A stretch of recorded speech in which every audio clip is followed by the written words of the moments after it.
Persona 5 Royal took the world by storm back in 2019 and 2020. After Joker had recently just joined Smash Bros. In 2018 at the Game Awards, people came in trying to see who the new first DLC character was. I was too even. After all, I had only heard about Persona through passing. I never actually saw it recognized beyond a few small talks. This brought so much notoriety along with the fact that Royal really did just look amazing on the trailers. It's really genius how Atlus did this too, because Joker was added to Smash first, then Royal suddenly drops around some months later. Truly just perfect marketing and timing all around. Royal alone sold over 7 million copies and is considered to be straight up one of the best Persona games of all time.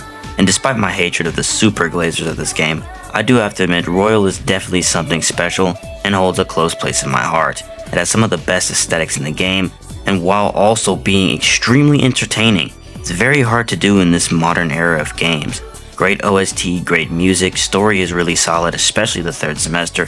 It's almost everything you could want in a JRPG. Atlus really did cook for the base game of the 5th entry. I wonder when the re-release version is gonna come out. Yo, wait, what the fuck? I'm getting a call? Excuse me, hello? I'm currently making a video. Royal wasn't the initial release of P5? What are you talking about? There was another game? It was just called P5? It was on the PlayStation 3? Oh, now I know you're just straight lying.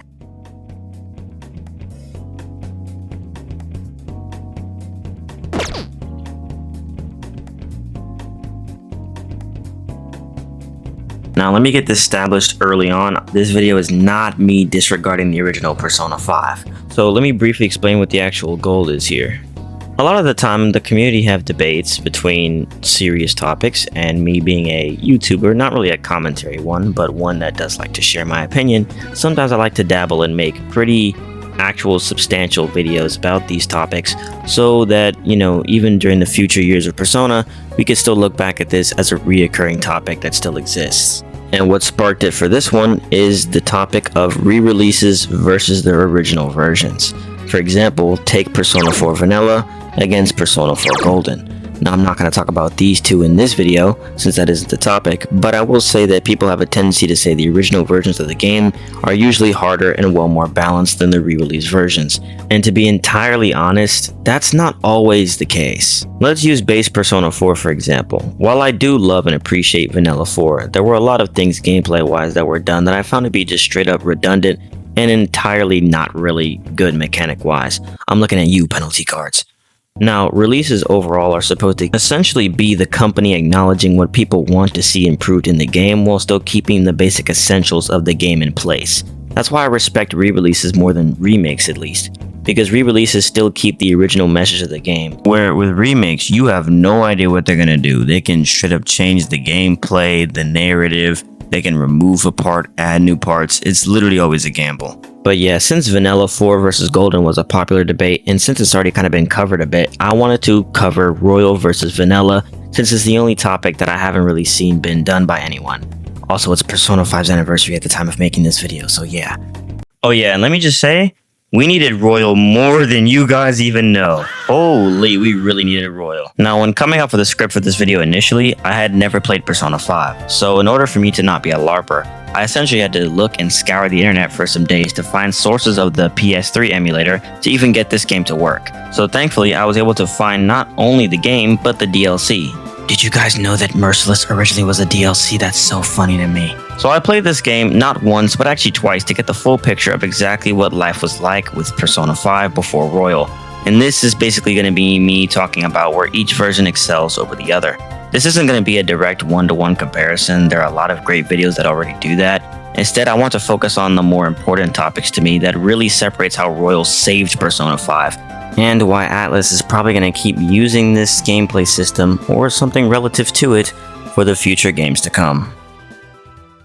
Now, I can give a brief summary before I get into all the specifics, but I will just say off the top, 5 was a little rough, I can't lie. How I'm judging the combat is based on how well the game improved on the previous mainline Persona games. Every mainline Persona game has its positives and negatives, but for the last decade, Persona games haven't really changed at all. They roughly do the same thing that its predecessor did, without really taking any major risks or adding any new things into the game. And it's mainly because the one more system is honestly a simple one at heart, and it's very difficult to try and add new things to it. You use personas to hit weaknesses, get all out attacks, physical attacks usually dominate as magic struggles after a while. These are just your essential stereotypes in every single persona release. And I'm sure people thought P5 was going to be no different. And personally, I have no problems with this simple system, really. I love every single game's combat. I really like Fez's tactics system. I think they did a great job. I think when they took that away and just added direct commands in 4, while also giving the players more abilities like skill cards and an easier shuffle time, I still decently like 4's combat. The one more system is great, but I really think if you want to get a game to break your niche community and essentially have other people who aren't fans, like casuals and other randoms just playing your game, you need to have that mass appeal, and that's exactly what P5 did. Technicals, traits, guns, weapons actually being useful, good elements, baton passing, showtimes, better dungeon crawling, palaces. Persona 5 changed the game. Well, Royal did at least. 5 had some of this stuff as well, but it was not as beautifully done as you think it is. I think Vanilla 5 did a great job in terms of creating these new tools and abilities, but during execution, that's when you can really tell where they didn't exactly think some of these abilities through. So I'm just gonna rip the band-aid straight off for my first topic. Yeah, guns sucked ass in base Vanilla, holy. Guns have been in Persona all the way back since Persona 1. And no, don't mention characters from 3 and 4 like Naoto and Aigus for example, because they're different. 3 and 4 have it where any type of gun is just a melee attack but ranged. In 1, it was an actual separate option as damage that every character was given access to, so I'm glad it finally made its return in Persona 5. Guns and gun skills fall under the gun element that is pretty much the same as physical attacks. This is a huge improvement from 4 since 4 had recently limited all of their physical attacks to only one category, so it's nice that they added another element into the mix. Unfortunately for its debut back, Persona 5 kinda made the element not good, and I don't mean skills like triple down or one-shot kill, which are extremely strong. I mean the actual option to use guns. For whatever reason, guns do not restock ammo during a palace.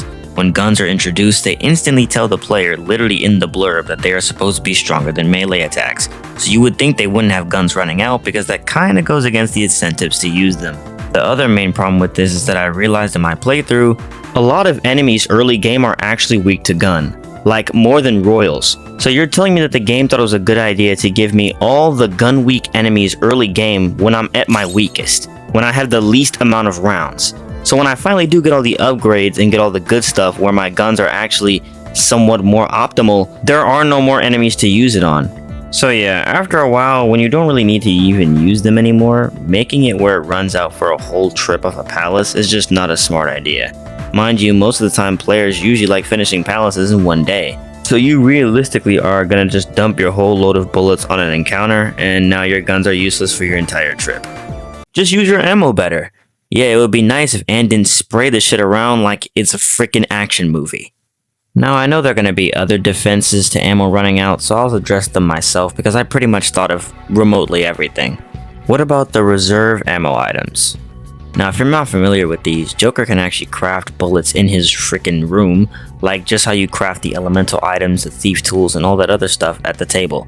Not gonna lie, I found this to be pretty cool since I didn't even know this was a thing, but it's still incredibly impractical. In order to even craft this in the first place, you need Morgana at rank 6, which in my opinion is way past when guns are in their prime. By the time you can even craft them, skills are just better in every other way, so using the gun is kinda just suboptimal damage. And the item it takes to even craft this, red phosphoruses, is like the rarest item ingredient to find in Persona 5. I shit you not, in Royal they at least made the item purchasable at Akiba Electronics, but they didn't in 5. So besides slugging through Mementos, you generally are not going to really obtain a lot of phosphoruses in your playthrough. So yeah, crafting bullets is not only a time waster, but pointless since skills by this time are miles more efficient. What about Shinya Oda's passives? Now he might generally be the one reason why gun isn't entirely useless. Now at this point of the game, when you finally get access to Oda, kinda suffers the same issue as what I mentioned earlier, way too late at the point where guns are not as optimal anymore.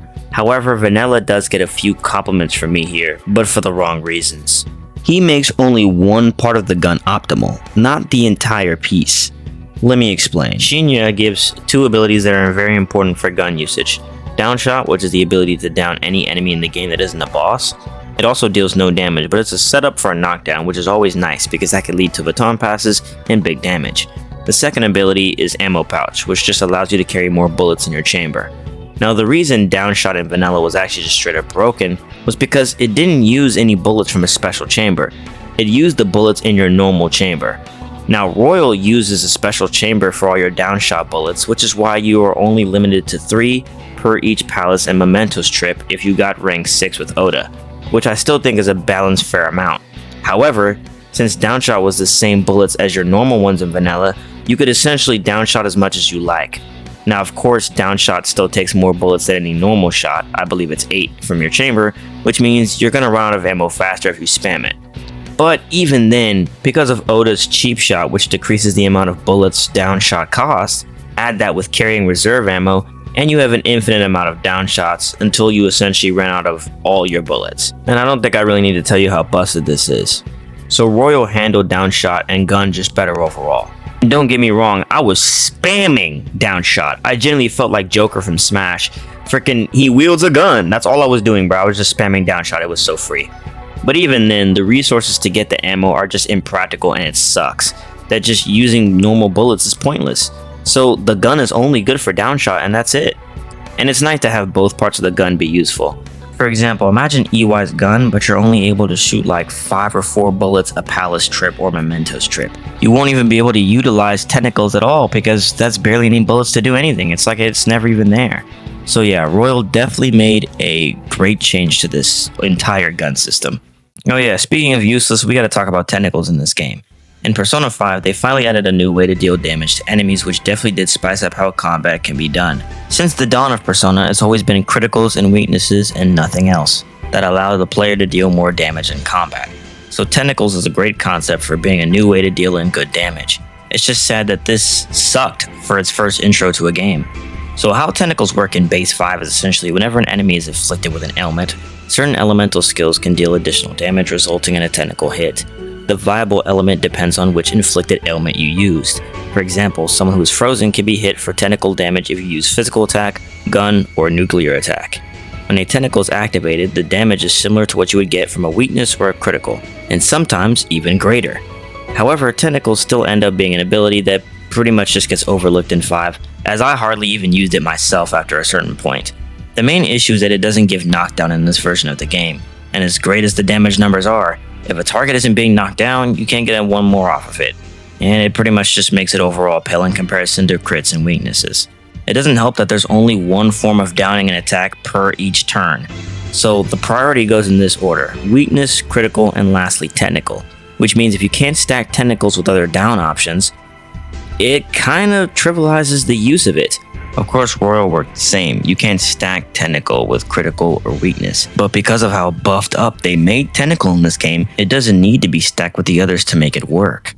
Because billiards exist, you can not only get an 100% chance to knock down enemies with a Tentacle hit, but you can also get a higher multiplier than even crits and weaknesses.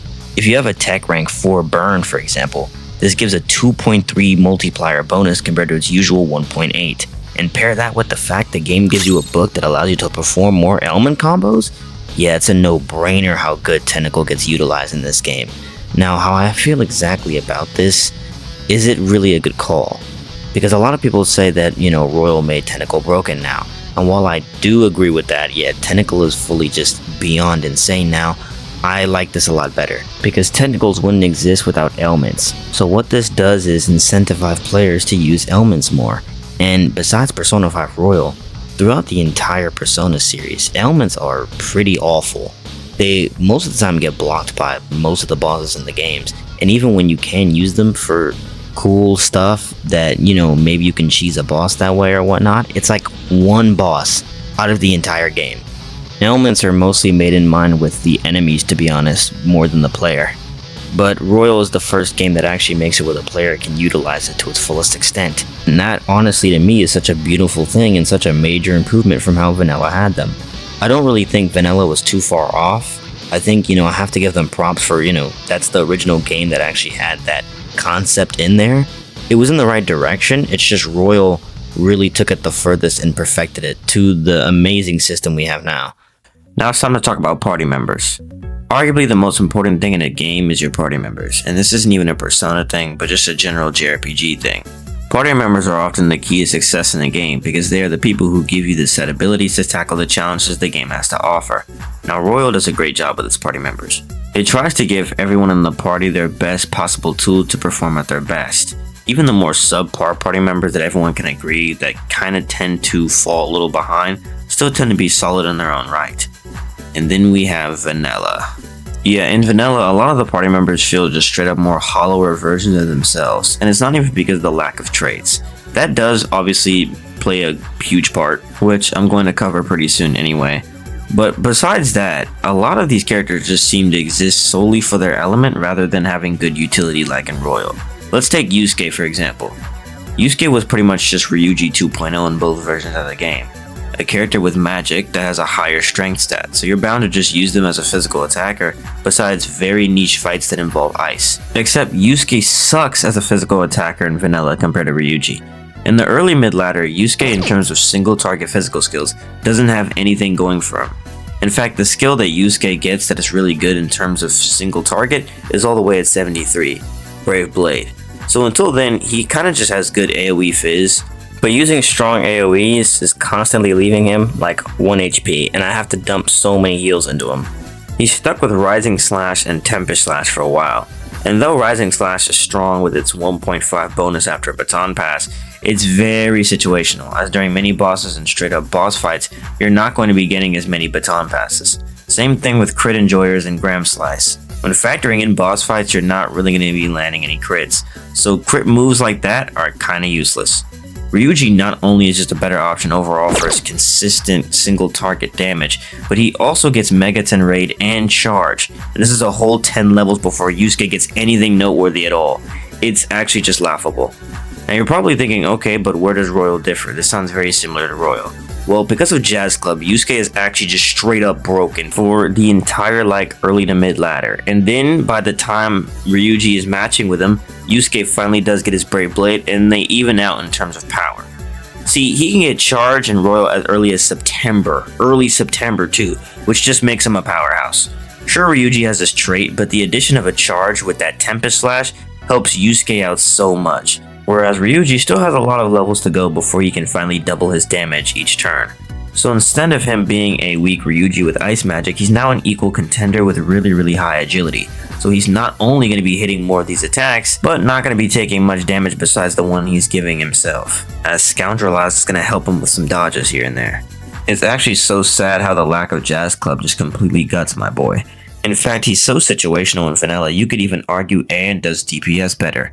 Anne has always been a character I feel weird about. She has good magic of course, but even then that still feels worse in this version via how fast your SP drains in this game. It's really hard to restore your SP without just using raw items, which in this version you don't have a lot of until maybe past the mid ladder, so you just have to be really cautious with how much magic you use with her. Her ailments are also just straight up useless, as technical is hardly even needed in this game. The two positives I'll give her though is her having Ambient Aid, which does help for an exploit I'll mention later, and she is the only other party member besides Ryuji who can double her damage in the same turn. So Anne has Aigidine with Fire Boost and Concentrate, and Ryuji has Megaton Raid with Charge, as Yusuke just cries in the corner. Going back to Yusuke briefly, the only thing going for him besides the Brave Blade is the fact they at least give him good stat weapons. You can get a good blade from Amano no Uzume pretty early on that gives Yusuke a boost in strength stats, and because the stat glitch in both versions, it's actually like 12 points instead of 6, which is something I guess. And then we have Haru, my lovable floof goat. She's the only one that remotely stays great in both versions because of her having gun boost and gun amp, which was called Snipe and Cripple in this version of the game. I didn't know that originally, that's pretty cool. So she's like Ryuji 2.0 as well, but with physical boosts, making her probably the best pound for DPS as well. If she had Charge innately, holy, it would have been over for these other two physical attackers. Now in terms of Makoto, she also has similar issues as Yusuke, as Makoto can't get Concentrate from the Jazz Club extremely early either, so she's inevitably just going to get outshined by Anne in terms of magic. Now, she does have good stat boosters just like Yusuke, but I'm not gonna lie, in this version of the game I think her purpose serves better as a healer, like I'm just gonna keep it a buck. At least she has it better than Morgana. He's the same thing, but even worse because in Royal I don't even know what you can do with him to make him more viable. His stats and equips are dog shit unlike Yusuke and Makoto, and even the trait he got in Royal doesn't even help him much after the mid ladder, so he's the only one that still and always will suck in both versions. Tough luck, little guy. And I'm not even gonna bother talking about this dude. He needed the re-release so bad because this build is like the most boringest basic thing I've ever seen. And you wouldn't even use him for anything because just like Shinji, the boy doesn't stay long. It's so crazy how Royal added something simple as the Jazz Club with the help of traits, making Royal members so much more optimal and diverse. I think Vanilla did a great job at making these builds because pretty much Royal kept most of these the same, and at the time period you get the skills too, so nothing has really changed besides the overall utility of each character, which is always nice. Now I know I've talked about the gameplay loop and combat a lot, but there is one more aspect I want to talk about: persona traits. Now usually in all of Mega 10, I think games have a constant issue of making personas and demons alike without uniqueness. And I believe that Vanilla kind of suffers from this as well, as, I'm sorry, affinities and the demon looking different are not enough to give a persona uniqueness.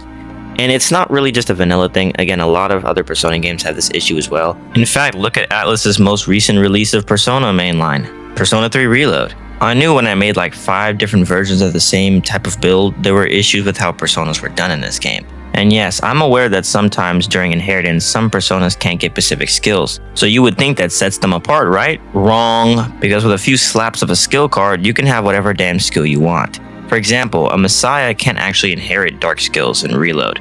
But for whatever reason, if you really wanted a dark skill on your Messiah, it's all good. You can just put a skill card on it and you pretty much have your ideal build. And this works for like every single persona in the game.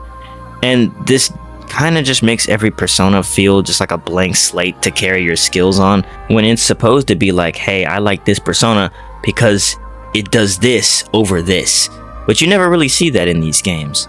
The only modern game as of right now that I can kind of use for a good example of how they make personas and demons unique is Shin Megami Tensei 5. Because Shin Megami Tensei 5 has a mechanic called skill potential. How skill potential works is basically every demon will have a certain amount of points into every element in the game, and depending on if your points are positive or negative, means how well they can use those skills. For example, look at this Odin here.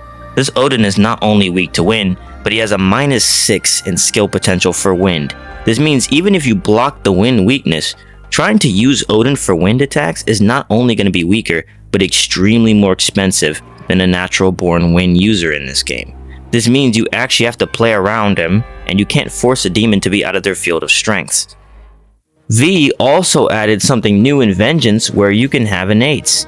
Innates are basically passive skills similar to traits in Persona 5 Royal that actually separate a demon from another demon, because traits can't be handed down and they can't be passed through fusion, making some demons in this game actually good and actually bad, which is how it always should be. Now going back to the Persona side, Royal also makes a very good improvement from Vanilla by making personas somewhat unique by including traits. Now, unlike V, traits can be inherited and passed down in Royal, which kind of leads to broken setups, which also kind of trivializes the other traits being used. Like, I'm gonna be real, most of the time people kind of just take Country Maker and God Maker while ignoring everything else, which sucks because a lot of these I think are very interesting in retrospect. Like early games, Cold Blooded was actually very useful to me when I was fighting mini-bosses who could be frozen. So yeah, I think Royal definitely did a good job trying to make personas more unique, but since you can still pass them around, you can kind of just stack them with other broken traits, and it leads to a lot of stuff being overtuned. So it's like we got personas being slightly more unique at the cost of players literally being able to blow stuff up in seconds. Hopefully down the line we can try to make personas unique but avoid passing traits down, because I'm going to be honest, when you can stack traits with Ryuji's 80% physical boost, yeah, it's just a done deal, and you just explode literally everything. Now, shifting from combat to palaces and Mementos, I thought that Vanilla was remotely just as fun as Royals, because they effectively are the same. The only thing that Vanilla didn't have to do is accommodate for the will seeds, so some of the palaces are a little bit more simpler in design. Where my problem actually lies is how infiltration is done. If you're not careful, you can reach 100 security in Persona 5 Vanilla, and if you do, you're effectively kicked out immediately, and your whole entire day is done.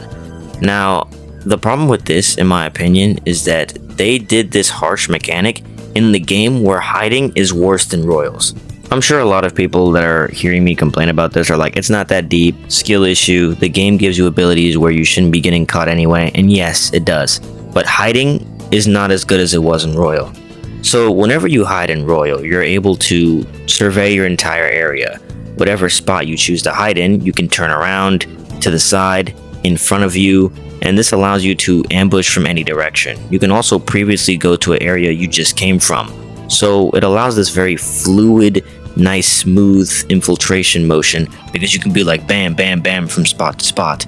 Now, vanilla works the same, but only in your front view. You can't turn around whenever you're hiding. You can't even survey what's behind you or to the side. You're like stuck in this front POV motion. And if there's a shadow literally to your side or even slightly at a different angle, you won't be able to ambush them because your camera is just stuck. I genuinely thought my game was broken, so I tried to look up on Reddit if this was a common problem back when the game released. And yeah, it's just how the game is. A lot of other people were complaining that they couldn't get ambushes consistently either, because unless the shadow is directly in your camera's line of sight, you can't ambush the shadow. So a lot of the times I had to just keep pushing forward in the palace, or I had to cancel my hiding animation and like reset it at a different angle, which just got plain annoying. So in this game, I could definitely see people getting caught by shadows when trying to reposition. And yeah, you're not going to have this problem in Royal. Now, do I think you're going to get caught enough to reach 100% security? No, because even then you have ways to lower the security, like the thief tools that you can make at the table. But I still think that it's funny that they included this harsh punishment in the game where hiding is worse. Now, if they kept this in Royal, I would have liked that with the 360 cameras. It would have made it like a actual worthwhile punishment to being careless. But they just removed it entirely in Royal, which I also don't have a problem with either. Now, moving on from palaces to Mementos. Yeah, I always kind of hated Mementos. And yes, I was a Tartarus and TV World fan, honestly. I really don't hate those iterations of dungeons. But Mementos felt more like a slogfest to me. Every time I entered it, I was just there for loot collecting and doing requests, and I didn't want to stay any more longer than I needed to. I barely even interacted with Jose because his ass never wanted to show up when I actually needed him. Hey, you can come out now, Jose. I've got like 100 flowers, dude. Now, Mementos as a whole was just ass, but somehow vanilla made it even worse. Okay, so time to actually talk about my playthrough. So after I had just beaten Nakamura, I was around level 39 to 40, and I was in Sai's Palace having a little trouble with some of these encounters because I felt a lot weaker. So I went to Mementos and I just ran around killing enemies using Ryuji's rank 7 to try and farm some EXP and some items. Now, for some reason, I didn't actually realize in this version of the game that you don't get EXP money or items from Ryuji's insta-kill.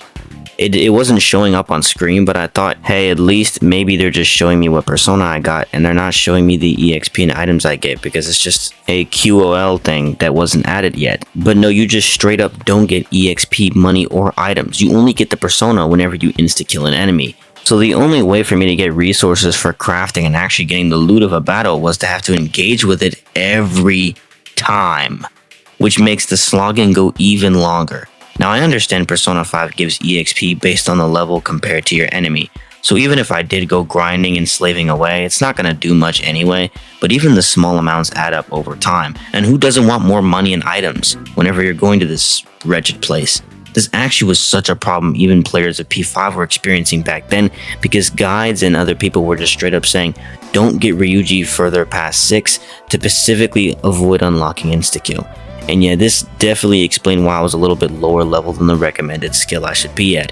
It doesn't help that I'm on Merciless right now, and in this version of the game, Merciless doesn't give you any EXP bonuses or money bonuses. You're actually at a deficit.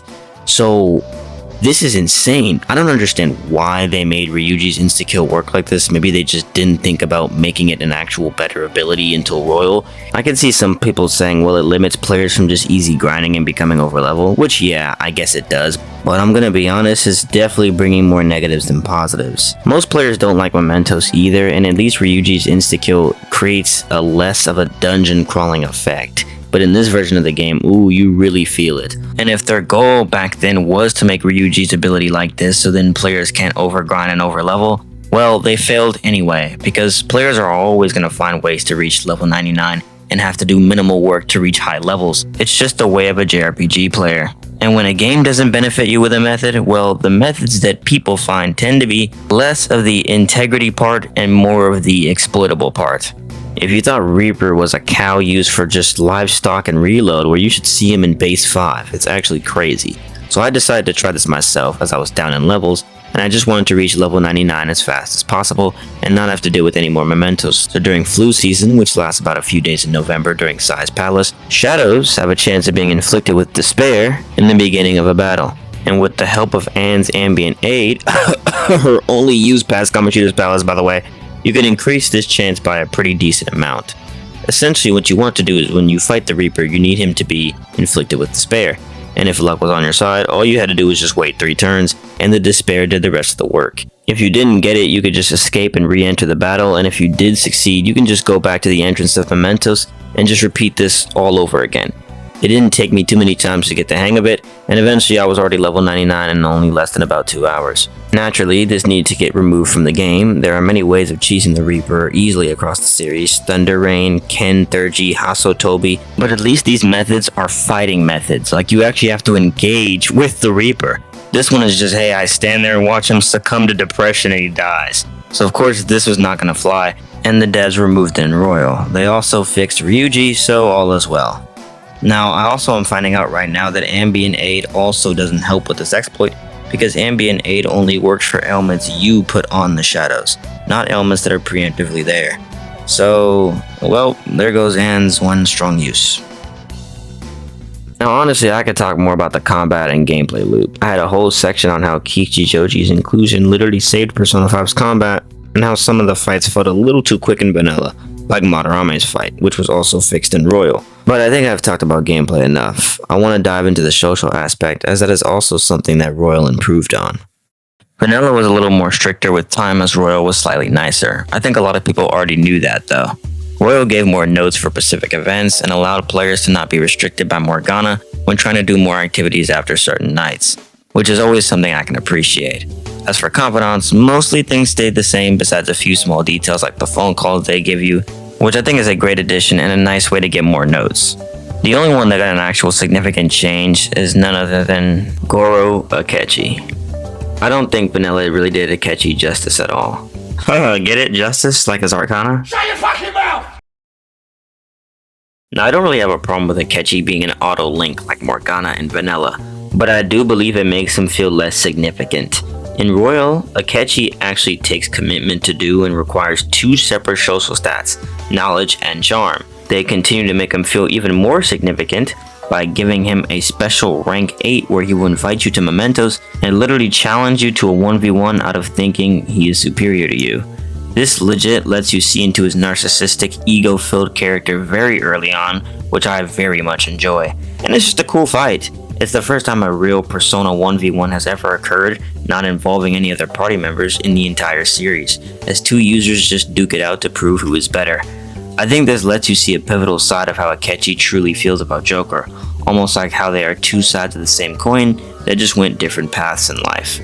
After your duel, he just verbally straight up tells you he hates you, by the way, no sugarcoating it either, and we the player can definitely feel the rivalry between the 2 developing even stronger. Yeah, this just entirely doesn't exist in Vanilla. This whole dynamic between the 2 of you can hardly be felt until you guys are already at obvious opposing sides.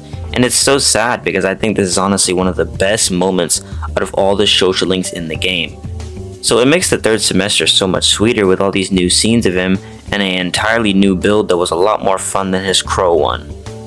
Now, one reason I can see why they might have decided not to make this scene a thing in Vanilla is because it gives a decent hint at Akechi's very condescending, jealous behavior that could have maybe given the twist away a little too early. Since in base game, it was more of an important twist as there isn't much occurring after Akechi and Shido's defeat. So not having a scene like this probably leaves Akechi more mysterious.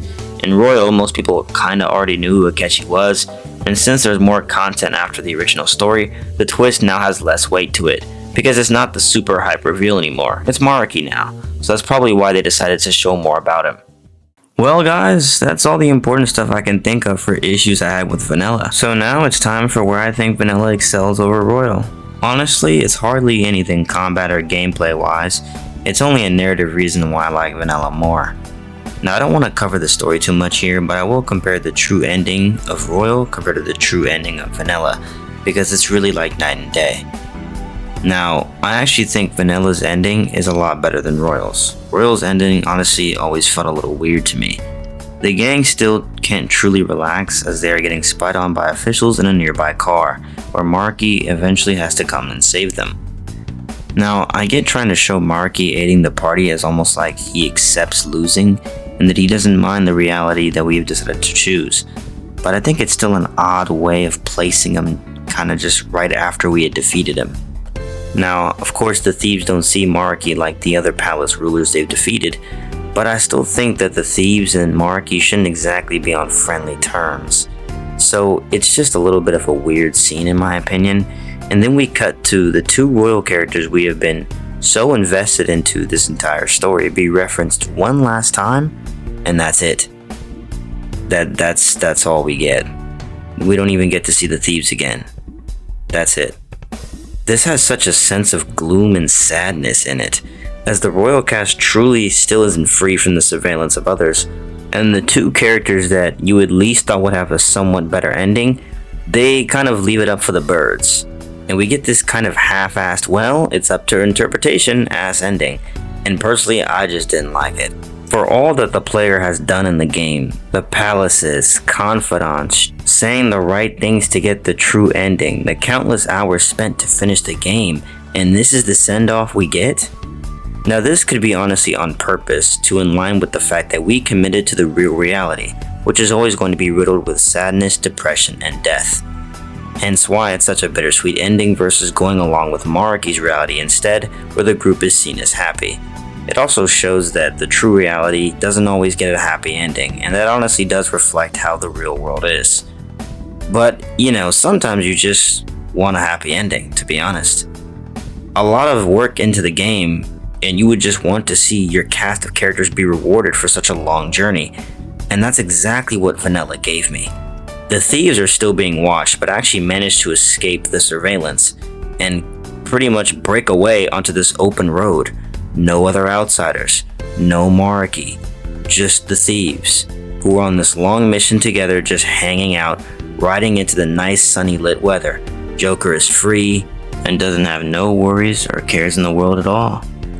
So I guess in a nutshell, I think the third semester is great, don't get me wrong. I think it's a very needed addition that gives the game a more appropriate narrative send-off and a great ending to an antagonist. But I still think pound for pound, Vanilla has a better textbook satisfying ending. And with how long a 90-hour game truly takes, endings like that are the ones that are engraved in your mind the most.